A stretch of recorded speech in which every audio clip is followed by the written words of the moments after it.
Баткендин жолу, короче. Бул унаа кырсыгы Баткенде болгон. Эки дос жаңы сатып алган унаасын сынап көрүү үчүн ылдамдыкты 240-ка чейин көтөргөн. Көп узабай кырсыктап экөө тең көз жумган.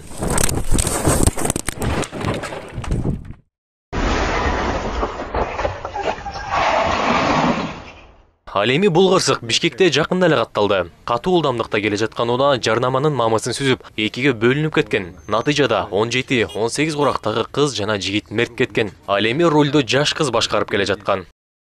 Айрыкча ушул жаштар менен катышуусундагы жол кырсыктар көбүрөөк катталып атат. Анткени жаштар катуу ылдамдык менен бара жатып, телефонго алаксып, же бир авто эң баштык жасашып, ошонун алкагында жол унаа кырсыктарына катталып аткан фактылар бар.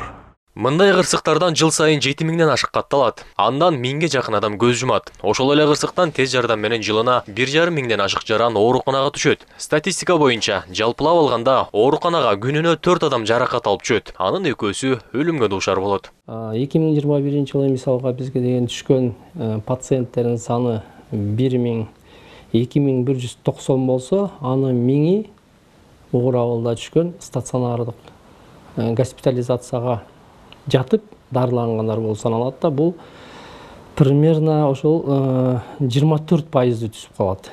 Түшкөн жалаң транспорт менен келген балдар. Ал эми 22-жыл болсо бизге бардыгы болуп 2423 больной пациент каралган, анын 1121 больной жатып госпитализацияланган. Андыктан мунун алдын алуу боюнча эреже бузгандар үчүн айыппул жогорулады. Бирок муну кымбат деп нааразы болгондор болууда. Андай жол эрежесин бузууну жакшы көргөндөргө президент Садыр Жапаров кабар агенттигине берген маалыматында түшүндүрүп берди. Ким болбосун, жол эрежесин бузбай айдаш керек. Элдин баары ошого көнүшү зарыл. Кеп башкада болуп жатат. Жыл сайын авариядан каза болгон жана майып болуп калган жарандарыбыздын саны көбөйүп баратат. Жаш балдарыбыз каза болуп кетип жатат. Каза болгондордун санын уксаңар, согушта дагы мынча каза таппайт. Мисал келтире кетейин. 2020-жылы 6126 жол кырсыгы катталып, 754 адам каза болуп, 9227 адам майып болуп калган экен. Ал эми 2021-жылы 7438 жол кырсыгы катталып, 869 адам каза болуп, 11370 адам майып болуптур. 2022-жылы болсо 7040 жол кырсыгы катталып, 690 адам каза болуп, 11049 адам майып болуп калган. Эми жашы жетелек балдарыбыздын каза болгондугу тууралуу маалыматтарга токтолоюн. 2020-жылы 93 бала каза болуп, 1456 бала майып болуптур. 2021-жылы 111 бала каза болуп, 2175 бала майып болуп калган. 2022-жылы 103 бала каза болуп, 2226 бала майып болгон. Ал эми мас абалын айдап жүргөндөрдүн кесепетинен каза болгондор боюнча айтсам, 2020-жылы 467 кырсык катталып, 62 адам каза болуп, 451 адам майып болуп калган. 2021-жылы 458 кырсык катталып, 56 адам каза болуп, 768 адам майып болуптур. 2022-жылы 422 кырсык катталып, 39 адам каза болуп, 742 адам майып болуп калган. Мына мунун баары жол эрежесин билбей, билсе дагы эрежени сактабай айдагандардын кесепетинен болуп жатат. Биз бара-бара баарын ордуна коюп, өнүккөн өлкөлөрдүн деңгээлине жетишүүгө аракет кылышыбыз керек. Антпесе кантип алдыга жылабыз? Мен жол эрежесин бузушум керек, айыппулду азыраак кылгыла деген дагы талаппы? Тескерисинче 2-3 эмес, 5 эсеге көтөрүлгүлө деп чыгыш керек эле көпчүлүк эл. Айдоочуларга болгон катаал чара алардан көбүрөөк акча алуу эмес, тескерисинче жолдогу жоопкерчиликти күчөтүүгө багытталат. Мисалы, айдоо укугу жок унаа айдагандар мурда 5500 сом төлөчү.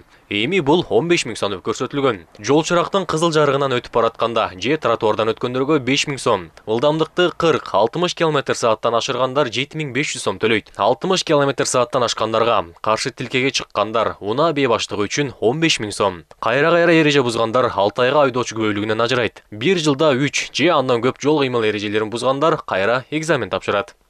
Бул өзгөрүүнүн киргизилген себеби да биздин жарандардын өмүрү баарынан баалуу. Биз ошол үчүн кам көрүшүбүз керек. Мамлекетибиз да, биздин ички иштер министрлиги да ушул жол кырсыгынан каза болгондордун саны азайса экен, мас айдаган айдоочулардын саны азайса экен деген ой пикири менен ушул профилактика иштерди жүргүзүп атабыз. Биздин максат айыппулдарды көбөйтүп акча төлөтүштү эмес.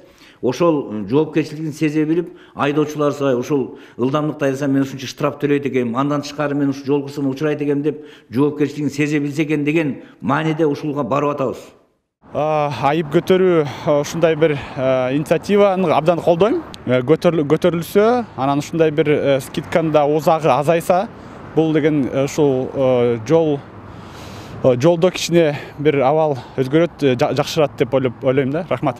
Ал эми өнүккөн Европа өлкөлөрүндө жол эрежесин бузгандарга айыппул канча? Мисалы, Германияда ылдамдыкты 60 км/сааттан ашырса, 480 евро айыппул салынып, бир айга айдоо укугунан ажырайт. 70 км/сааттан ашкандыгы үчүн 600 евро айыппул 2 айга айдоочулук укугунан ажырайт. 70 км/сааттан жогору айыппул 700 евро 3 айга айдоо укугунан ажырайт.